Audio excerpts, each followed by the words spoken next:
ഒരു കൗതുകത്തിന് ശേഖരിച്ച ഫോട്ടോകളിൽ ചിലതും ഞാൻ കാണിക്കാം.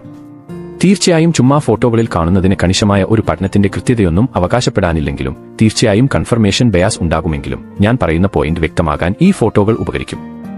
ഇവിടെ ഇന്ദിരാഗാന്ധിയുടെ പുരുഷ അനുപാതത്തിലുള്ള നീണ്ട മോതിരവിരൽ നോക്കൂ. നമ്മൾ പ്രതീക്ഷിക്കുന്നത് ഇതുതന്നെയല്ലേ?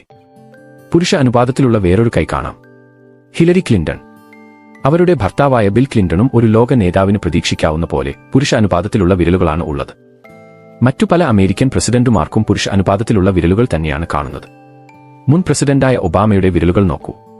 അതുപോലെ ലിൻഡൻ ജോൺസൺ, റൊണാൾഡ് റീഗന്റെ നീണ്ട മോതിര വിരലുകൾ നോക്കൂ. ഇനി ചില ഏകാധിപതികളുടെ ഹൈപ്പർ മെയിൽ അല്ലെങ്കിൽ അമിത പുരുഷത്വമുള്ളത് എന്ന് പറയാവുന്ന തരത്തിലുള്ള വിരലുകൾ കൂടി കാണാം.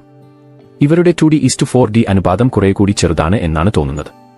അതായത് ഇവർക്ക് കുറെ കൂടി നീണ്ട മോതിരവിരലുകൾ ഉള്ളതായാണ് കാണുന്നത്. മുൻ നോർത്ത് കൊറിയൻ ഏകാധിപതിയായിരുന്ന Kim Jong Il, Hitler, Khomeini, Mao Zedong, Stalin, Saddam Hussein, Yasser Arafat. ഇവരുടെ വിരലുകൾ നോക്കൂ.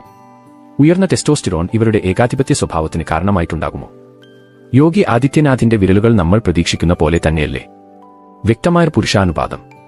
ഇനി ഇതിനെ മറ്റൊരു യോഗി എന്ന് പറയാവുന്ന ദലൈ ലാമയുടെ വിരലുകളുമായി ഒന്ന് താരതമ്യം ചെയ്തു നോക്കൂ. ദലൈ ലാമയുടെ വിരലുകൾ അദ്ദേഹത്തിന്റെ മൃദുഭാവത്തിന് യോജിച്ച തരത്തിൽ കുറെ കൂടി സ്ത്രീ അനുപാതത്തിലാണ്.